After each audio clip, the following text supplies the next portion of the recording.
Welcome back to Update X, where I'll tell you what's been going on in the crazy world of video games over the past week. Uploaded every Monday morning on YouTube and podcast platforms like Apple Podcasts and Spotify. I'm your host, Brennan Reshitar, at The Only Rush on Twitter and basically everywhere else.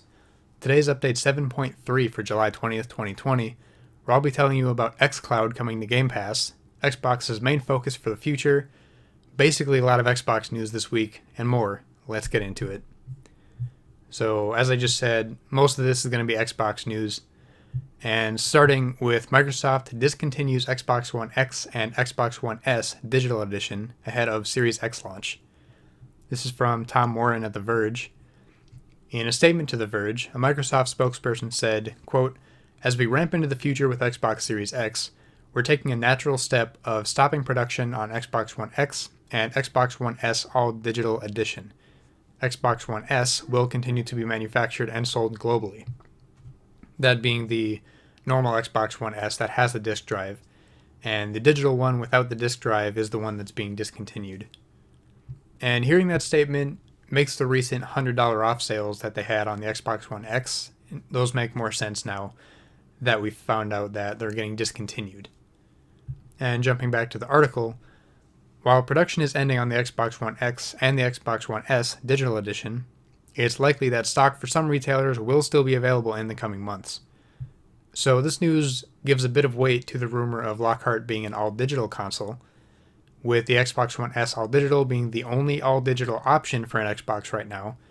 That would leave no all-digital console option besides the PS5 Digital Edition launching around November this year.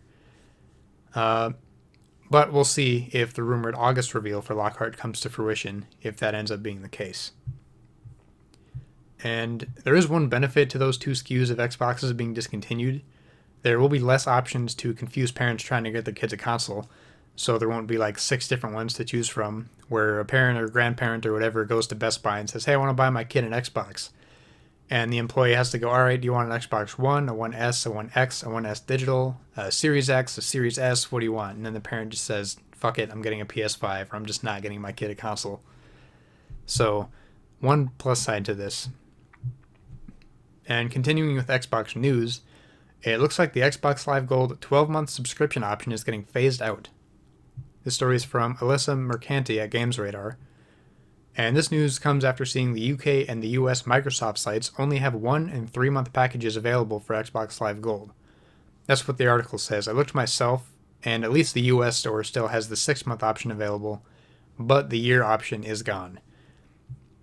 In the US, Xbox Live Gold is $10 a month or $25 for a 3-month subscription, so you save by buying more at a time, that kind of deal. And 12-month option was $60 for a year, so half the price of paying for each month separately. And now that money-saving option is gone. And more than likely, this is to help push more gamers towards Xbox Game Pass Ultimate, rather than just Xbox Live Gold. Game Pass being the subscription that gets you access to hundreds of PC and Xbox titles, including first-party Xbox games like Halo Infinite, like Hellblade 2, like Gears 5, and more like that.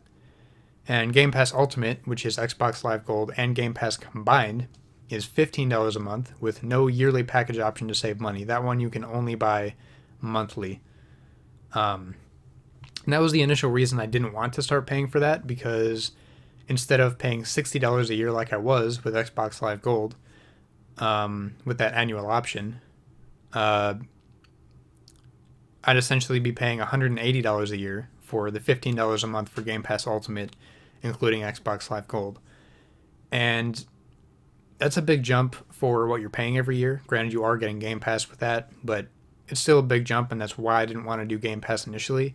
I did end up doing the whole deal where you pay the $1 and it converts the rest of your Xbox Live Gold into Game Pass Ultimate. But I just pre-purchased another 2 years of Xbox Live Gold, so I paid $1 and now I have Game Pass for 3 years. I think I still have like a year and a half or 2 years left on that. But now that the $60 annual option for Xbox Live Gold is gone, what's to stop people from paying the extra $5 a month for the incredible deal that is Game Pass? So I think this is definitely a strategy for Xbox to get more people on Game Pass than they already have. And some people have been speculating that either in the July event, well, probably not in the July event, maybe the August event that Xbox has, they could possibly make some announcement about Xbox Live Gold and what their future plans are for it, if they plan to completely phase it out and only have Game Pass to give you that Xbox Live Gold option, which would be pretty interesting, but again, another thing we're going to have to wait for. That's just my guess. After that, we've got Aaron Greenberg clarifies that the July 23rd Xbox Game Showcase is 100% about games. So I'm grabbing a quote from Aaron Greenberg on Twitter. So most of you know that Xbox is finally having their first-party game showcase this Thursday, July 23rd.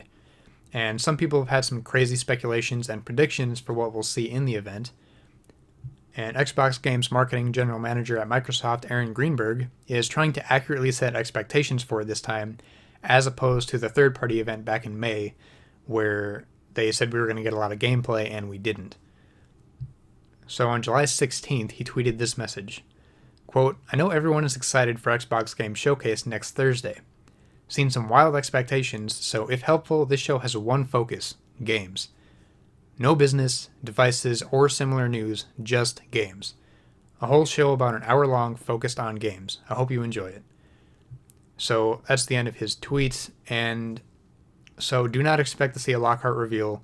Do not expect to see a price or release date for Series X. Just enjoy the great games we're finally going to get a look at, including the Halo Infinite campaign. I'm stupid excited for that. I hopefully will be able to watch that whole event live, since it's happening before the usual 2-3 p.m. Central Time things that events usually take place in. I think the pre-show for this one starts at 11 a.m. or 10 a.m. I'm not sure. I think the main event starts at 11 a.m. And one more Xbox story today. So a full statement from Phil Spencer about the future focus of Xbox, including the statement that xCloud is coming in September and will be a part of Game Pass with no additional cost, which is insane. So it's a really lengthy message on news.xbox.com from Phil Spencer himself, titled You Are the Future of Gaming. I do encourage you to go read the full statement because it's an awesome read, but I'm going to go over the important bits here. It says, quote, At the dawn of the next generation, it's important to be clear about what you can expect from the future of Xbox. Our vision has one hero at the heart of it all, you. And today I want to share our commitments to you. And from there it elaborates on each objective, but I'll mainly be giving you the bullet points and a quick little sentence about each one, or the important ones. So the first one is, you will always be welcome. We want to make your Xbox community safe, accessible, and welcoming, a place where you can have fun. So he talks here about handling players that violate community standards, on harassment and hate, and how none of that has a home on Xbox. And he also talks about Xbox's focus on bringing more diverse stories to Xbox. And the next bullet point is, your games will look and play best on Xbox Series X. And he talks about delivering a new level of fidelity, feel, performance, and precision never seen before in console gaming. And he talks about all the cool next-gen features of the Series X. Ray tracing, the CPU, the teraflops, all that. And the next bullet point is, you play new games day one with Xbox Game Pass. And I talked about Game Pass a little bit already. In this section of that article, Phil just reiterates how Xbox Game Studios titles launch onto Game Pass the same day as a global release. Again, like Halo Infinite, Hellblade 2, Gears 5, all that stuff. And the next bullet point, you won't be forced into the next generation. Here, Phil talks more about Xbox's very different focus than PlayStation has this time around. And he says, quote, we want every Xbox player to play all the new games from Xbox Game Studios. That's why Xbox Game Studios titles will release in the next couple of years, like Halo Infinite. That's why Xbox Game Studios titles we release in the next couple of years, like Halo Infinite, will be available and play great on Xbox Series X and Xbox One.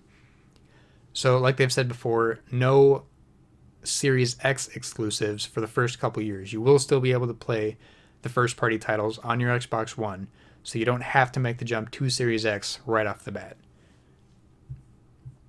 We won't force you to upgrade to Xbox Series X at launch to play Xbox exclusives. That's just the main overarching sentence for that. And the next bullet point, your games will not be left behind thanks to backwards compatibility. Again, Xbox has a huge focus on backwards compatibility right now and going into the future. quote, "You will be able to play 4 generations of games on Xbox Series X on day one. It is our intent for all Xbox One games that do not require Kinect to play on Xbox Series X at the launch of the console." So he's saying all Xbox One games. So that is backwards compatibility done right. Their goal is to have every single Xbox One game playable on Series X day one. And I think even if they don't get every single one, it's not going to be noticeable what ones they don't have because they're going to go for all the main ones first. So backwards compatibility, I've never seen it done better than how Xbox is doing it now. Again, PlayStation and Xbox have very different goals for next gen. And Xbox is doing their focus very right, and PlayStation is doing their focus well, considering their focus isn't that complicated. It's just next gen games. That's basically their focus. So the next point is your Xbox One gaming accessories come into the future with you too. This just means the Xbox Elite controller and Xbox Adaptive controller all work on Xbox Series X, so you don't have to purchase new controllers.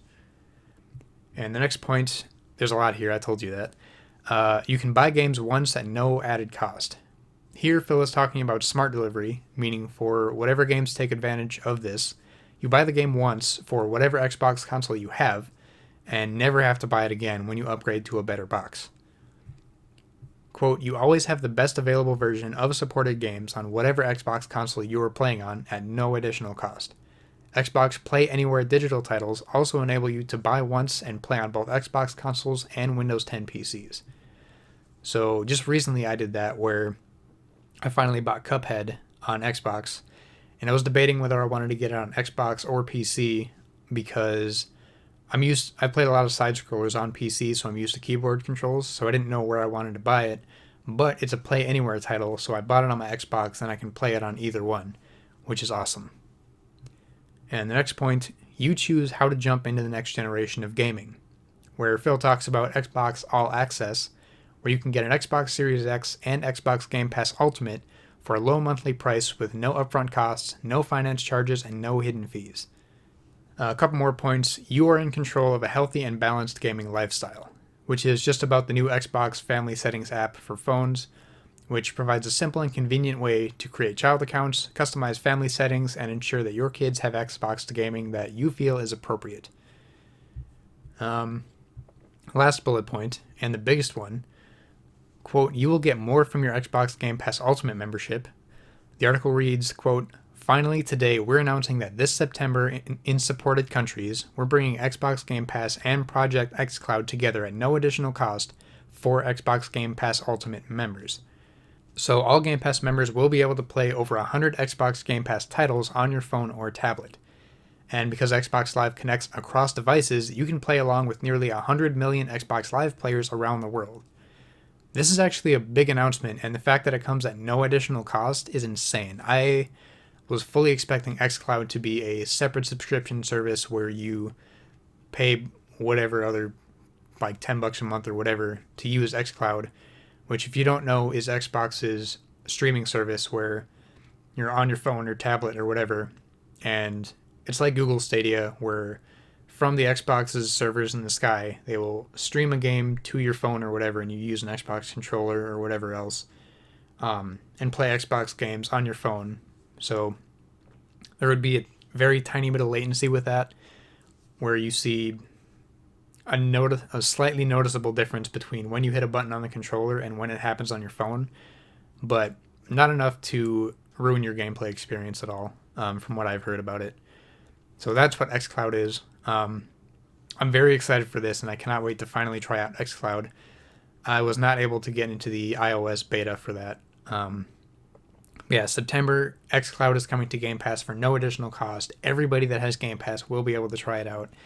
This is awesome. And the wrap-up statement for this whole article, which is put very well, says, quote, "When you add it all up, Xbox Series X is the only next-generation console that lets you play new blockbuster games at the highest console fidelity, enjoy the latest blockbuster games the day they launch for one monthly price, play 4 generations of your games at higher fidelity than ever before, and play with friends wherever you want across your TV, PC, and mobile device.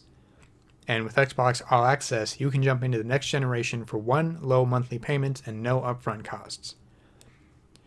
So this was all put very well. This is a very well put statement from Phil Spencer. Again, it's on news.xbox.com, called "You Are the Future of Gaming," I think is what the title is. And that's just Xbox continuing to be extremely clear and very upfront about what their focus is for next gen, what their focus is for the future of Xbox, and it's all good things.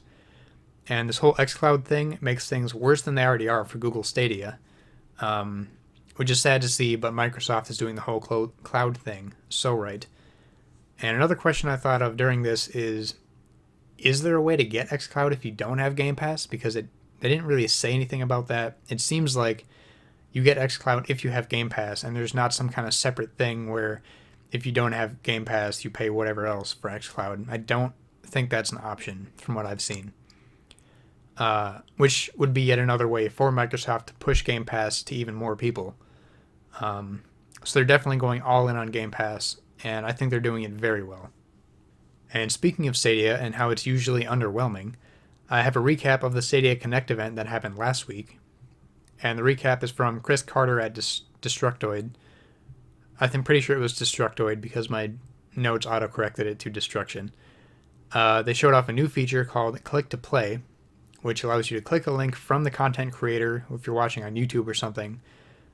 So you click the link from the content creator to play, and that's it. That's the feature. So if you're watching some YouTube video of somebody playing PUBG or whatever, and there'll be a button on there if you're like, oh, I want to play that game, that looks fun. So you click on the button, and Google Stadia's like app for PUBG is just brought up, and you're instantly playing. So that's that feature. Another one that they said they were going to have very early on and didn't have until, I guess, now. Another thing they announced, the previously $130 Premier Edition kit has also been reduced to $100. And as for games coming to Stadia, Super Bomberman R Online was announced for the platform, which is coming this autumn. And Dead by Daylight's coming in September with exclusive vote features, which is the Twitch interaction stuff you've seen these past few years. And Serious Sam 4 still exists and still doesn't have a date beyond the current August window. Outriders is reconfirmed for the platform. Sekiro and Outcasters are coming in the fall, and the Hitman trilogy is arriving in the future. Hello Neighbor is slated for September, and One Hand Clapping, which is a cute indie, was announced. It did also have a One Last Thing surprise. Orcs Must Die 3 is out now and is free for Stadia Pro users. So again, nothing too crazy. Sekiro Shadows Die Twice coming to Stadia is really interesting considering how much timing is important in the combat in that game. But it could be a good way to show latency if it's actually good. Could be a good way to show how good their latency is what I mean. That and Harmonix, which is the developer behind Rock Band, is also reportedly making a game for Stadia, which Harmonix being, again, the devs behind Rock Band. It's a very, obviously, timing game because it's a rhythm game. So Sekiro and the Harmonix game would be a very good opportunity for Google Stadia to show that they have low latency. If that works out well, we'll see. And going on to some PlayStation news now, Sony reportedly is increasing production to 10 million consoles in 2020. So this is from Adam Bankhurst at IGN. Sony is increasing production to 10 million units in 2020 as it, quote, sees the prolonged effects of the COVID-19 pandemic boosting demand for gaming. As reported by Nikkei Asian Review and Bloomberg, Sony had originally planned to produce 5 to 6 million consoles by the end of March 2021, but the change in demand due to the global pandemic has caused it to change course. Sony is said to have begun PS5 mass production in June and, quote, under the latest plan, expects to assemble 5 million units by the end of September and another 5 million between October and December. So, not all 10 million may make it to store shelves in 2020. However, as logistical delays may delay a percentage of the PlayStation 5 consoles to 2021. And a big factor in the potential delay for some of the stock is due to shipping constraints, as, quote, a large portion of Sony's consoles are made in China and sent out via sea around the world. Sony is also said to be increasing production for PlayStation 5's DualSense controller. It had originally planned on producing 10 million units. So, initially when this first story came up about Sony only planning on having 5 to 6 million PlayStation 5s by the end of the year or by the end of March 2021, it brought up this concern that not everybody might be able to get their hands on a PlayStation 5 right away at launch. It's good news to see their increasing percentage. Hopefully they can do it safely with COVID-19 and all this stuff. But more PS5s will get in the hands of more gamers, which is always a good thing. Next story, we've got Ubisoft's Skull and Bones reportedly rebooted to be more of a live service game. This is from Austin Wood at GamesRadar. The reported reboot coming after multiple delays and a beta that never happened.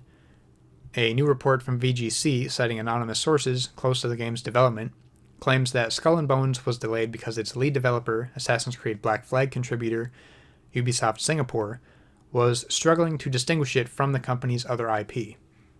After years of back and forth, it was apparently rebooted last year with a new direction that sounds like a mix of Sea of Thieves and Fortnite.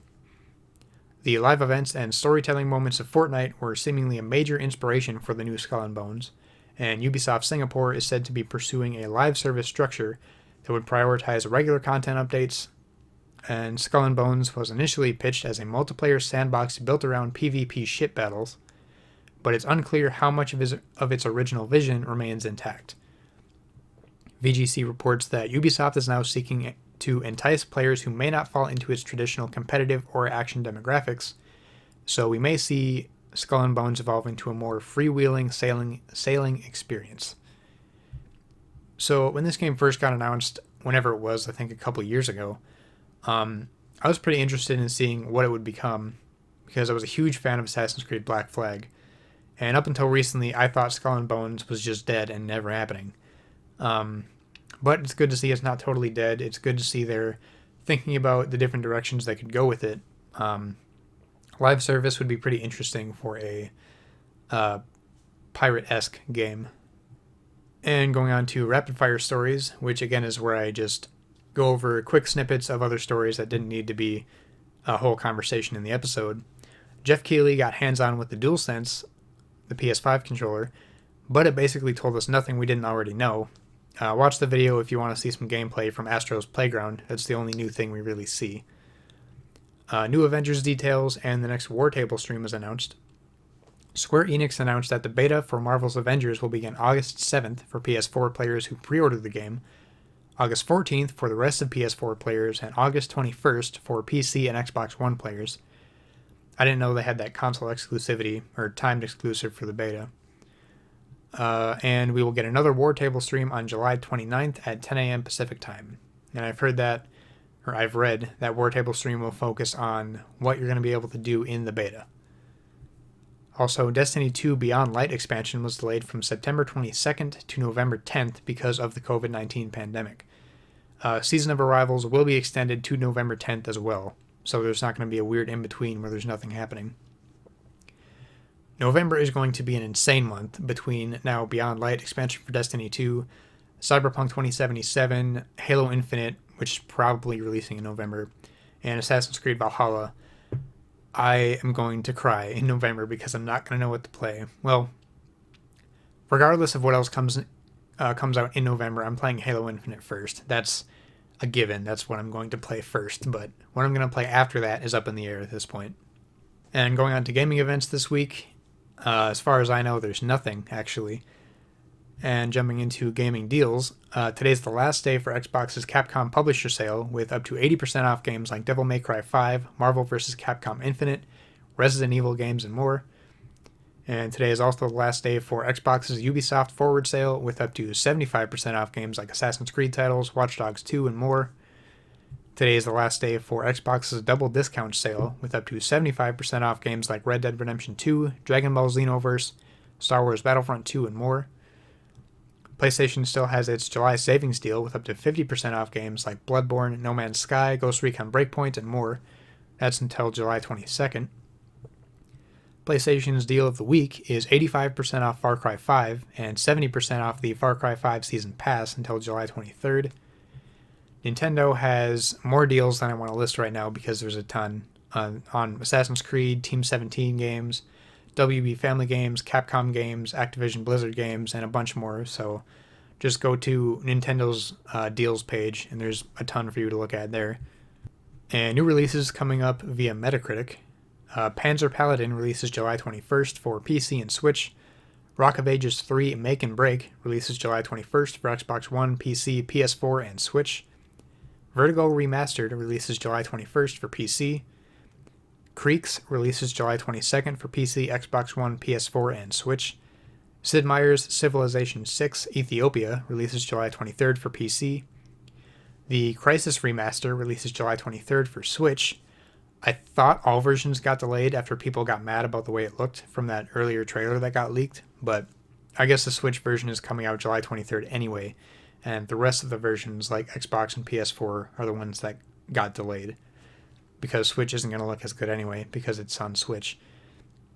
Dying Light Hellraid releases July 23rd for PC, Xbox One, and PS4. And Carrion, I'm pretty sure that's how you say it, releases July 23rd for PC, Switch, and Xbox One. It's going to be on Game Pass day one for Xbox. I'm pretty sure I have that one downloaded already. Going into what I've been playing, I haven't been playing a lot. I've been kind of busy this week with getting ready to move in a couple weeks. Played a little bit of Halo 3 on PC just to see how it runs and looks. The graphic settings for PC on Halo games is so cool to mess around with. I love that more of those Halo games are getting to PC.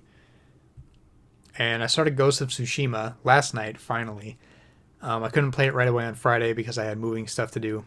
But the game's very good so far. I'm enjoying the combat more than anything else. I only played it for a couple hours, so I haven't gotten too deep into that. That's really all I've been playing. It's not been a lot. It's been a very sad week for my video games. So this has been your update 7.3 for July 20th, 2020. Thank you so much for watching on YouTube or for listening on podcast platforms like Apple Podcasts and Spotify. If you want to get more frequent gaming news posts from me in between episodes, you can follow the show's page on Twitter at UpdateXShow. You can also give me any feedback or suggestions you have about the show while you're there. Outside of game news, I post gaming clips and some other gaming news stuff for fun on TikTok at TheOnlyResh. I've been not posting that much there because I've been focusing on other things, but if you want to check that out. And I also go live there when I record my episodes like I am right now. I'm also going to start going live on Twitch when I record these in August after I move. And my personal Twitter page is also at TheOnlyResh, where I post non-strictly news-related stuff. As always, thank you so much for choosing Update X for your gaming news. I'll see you next Monday morning. Have a great week.